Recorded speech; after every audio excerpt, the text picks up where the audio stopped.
I mean, the four ancient elements of earth, fire, water, and air.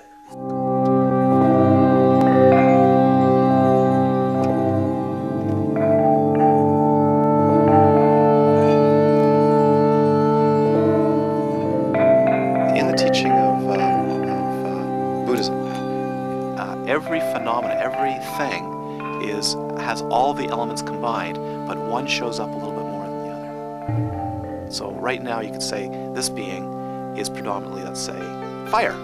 It's passionate, moving, and full of fire. Fire in Islam represents the nur of Allah, like His essence, His presence. In my mind, those four elements that you talk about really are things of the older religions. I honor Mother Earth for her gift, the gift of fire for warmth. Fire plays a big part in Judaism because on most of the holidays, candles play a huge role. They bring light to your life, and you're supposed to focus sort of on the flame, especially on Shabbat, and look at it and be thankful. Fire in Wiccan tradition is often seen as the heat of passion. Actually, fire is interesting because it doesn't necessarily mean heat. What it means is just temperature, caloricity. Fire is the quickening of the pulse. Also, the sun is a really powerful symbol in Islam, which also represents God and how He'll keep rising. Fire also is a very powerful force that can both destroy and create. The end of Shabbat, there's a 6-wick candle that's braided, and to symbolize the beginning of another work week, you dip it into wine and put it out. Cohesiveness, dewiness, drip, liquidity, softness, roundness, and connectivity. It has nothing to do with water at all. Every month, when there's a full moon, Chandra takes place. The leaders of the church, they sprinkle water in your face, showing like symbolically that your sins have been washed away. One of the most beautiful rituals that I've ever helped create was a ritual of letting go. We created little rafts that we attached candles to, and then we canoed out into the middle of a lake, and we lit the candles, and we released them into the water. And it was that water that could let us, release the feelings that we wanted to leave behind in the lake. I honor Mother Earth for her gift of water for cleansing. If you get very, very calm and don't talk in meditation, sometimes you hear celestial music. You might hear the leaves in the tree move, and next thing you know is you hear a whole symphony. You might be walking, and next thing you know is you hear a waterfall rushing beside you. You see? That's water and movement. On Yom Kippur is basically the holiday where you're sort of trying to be forgiven for the things that you've done wrong. And basically what you do is you throw crumbs or pieces of like junk from your pockets into a body of water to sort of show that you're throwing it out and you're not going to hold grudges, you're not going to dwell on things. Another ritual that we do that connects both water and the earth, to thank the earth for what it provides. We will take water that we bless, and then we will pour it out onto the earth. It's called offering libations. So earth, in that sense, is both this earth, right? This that we can experience as earth. And the earth represents the earth that we walk upon, and the sacred earth, the Mother Earth. Earth shows that it links to the body, showing how we came from dust and we will return to dust. But actually, it's the principle of groundedness, solidity. It's also the flesh of our bodies that pervades everything.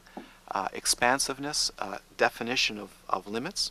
Earth is seen as ancient, and it's that power of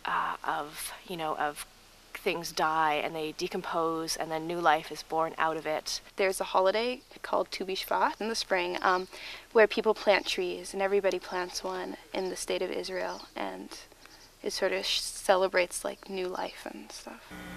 When I am lonely, sad, or just feeling alone, I go and sit under a tree and speak to my ancestors.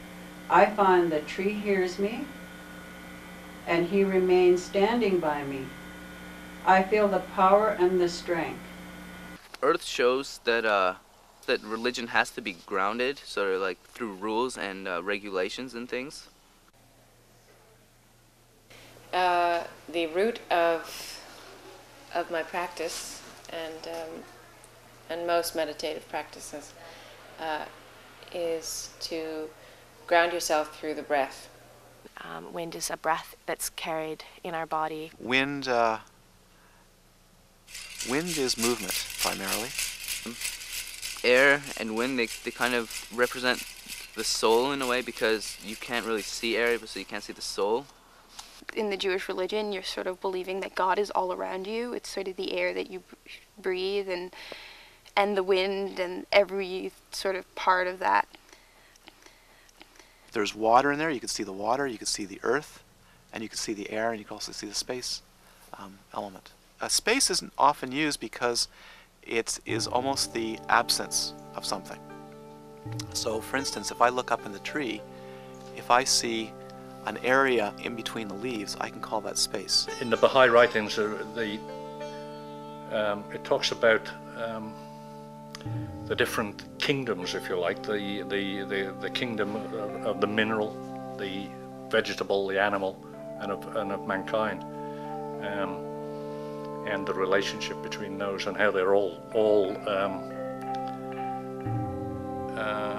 energized by spirit. There's actually a concept of a fifth element as well, and that element is the element of spirit, and spirit is seen as being in all things and throughout all things. My grandmother told me that all things went in a circle. The sun, the moon, the earth, the waters, the breath of life are all round. In that roundness, she said, lies wisdom, truth, love.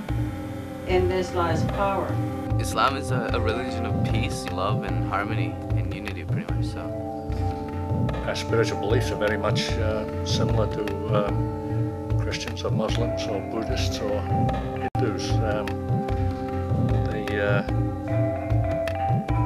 encompass things such as the unity of mankind, the oneness of God, the oneness of religion. As well, the center is seen as the place of the cauldron of birth and rebirth. It's both fullness and nothingness, light and dark. It's the place where contradiction meets and where possibilities are born.